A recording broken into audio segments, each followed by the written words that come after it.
I did stay at the Best Western Hotel in Apelbergsgatan in Stockholm in Norrmalm. Per night it cost around 700 Swedish kronors, which is about $63 or 61 euros. And that price did include a breakfast as well, a quite good breakfast. And the bed was nice, it was a good Wi-Fi, hot water in the shower, the room was quiet, a nice lobby. The price did even include a sauna and a small gym as well, which you could go to for free. So the hotel was good, and it was a good location as well.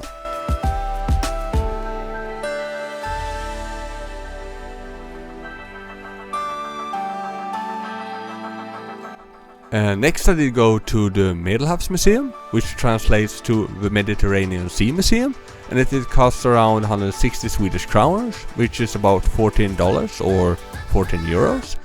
And I did not have any high expectation for that museum. I did not know at all what this was about. So I did, go in and walk around for a while, and I thought that this museum is really boring, right? But then I discovered real mummies.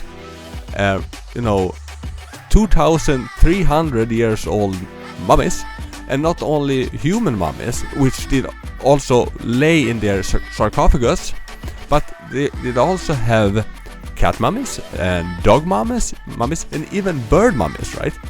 And they did also have real pages from the Book of the Dead, the real Book of the Dead, the Egyptians' Bible basically. So I recommend this museum. It was also quite, big, and the prices was good as well. So yeah, it was a good museum.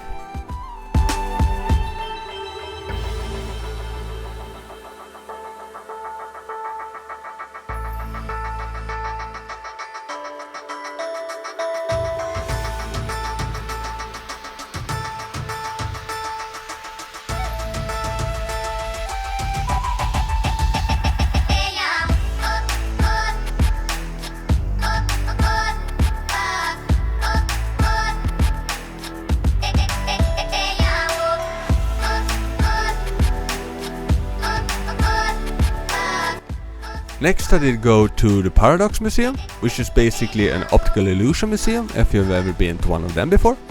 And the ticket price was 245 Swedish kronor, or about $22 or 21 euros. And I actually did think that that was a bit expensive. I'm gonna tell you why. First, the museum is not that big compared to other museums I've been to in Stockholm. And also, I do not even think that the museum has high operation costs either. What's maybe 2-3 staff members in the museum, and that's it. And also, if you're gonna go here, think about that you have to be 2 people for you to enjoy the museum as it was intended to, because it is an optical illusion museum basically. So if you're gonna sit, for example, in a chair and gonna look really funny, someone has to sit in the chair for you to be able to observe it. And yes, they have staff which can come in and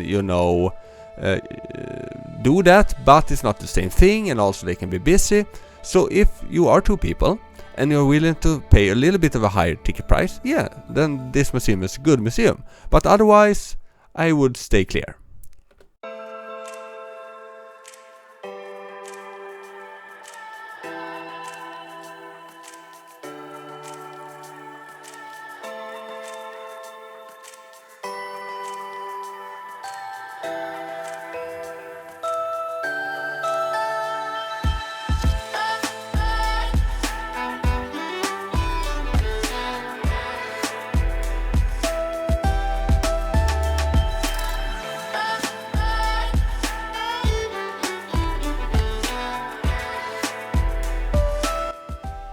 Then I did try Casino Cosmopol, and first off you have to pay $5 or about 5 euros to enter, but then for every single spin you're doing in the machine it costs basically $50 or around $50, which is actually really expensive, and it becomes really expensive also over time. And then it's also a bit of a hassle because you have to become a member, you have to get a card, you have to go from a metal detector, you have to push in your card and your pin code in every single machine you're using. You have to deposit money, and then you can start playing. So I think it's better to play casino games and poker games, stuff like that, online than to go into a casino like this.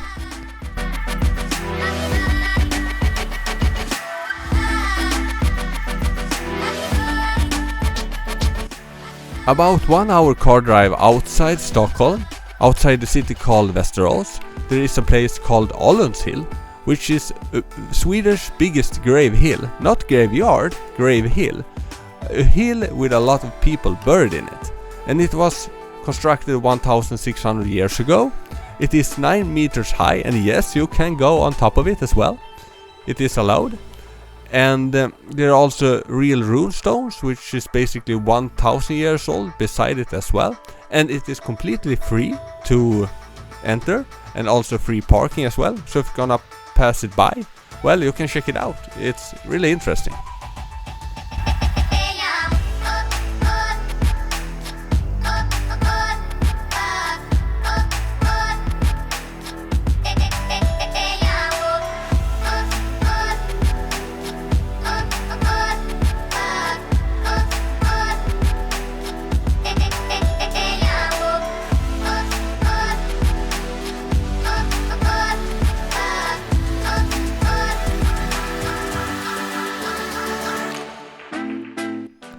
Not far away from Anundshög, there is a haunted castle called Engsjö slottet, or Engsjö castle, and we drove there and free parking, and it did cost around 95 kronor to enter it, or about $8 or €8, and I did not see any ghosts. I did not really hear any ghosts either. But anyway, if you like castles or you like haunted places, then you can, maybe check it out.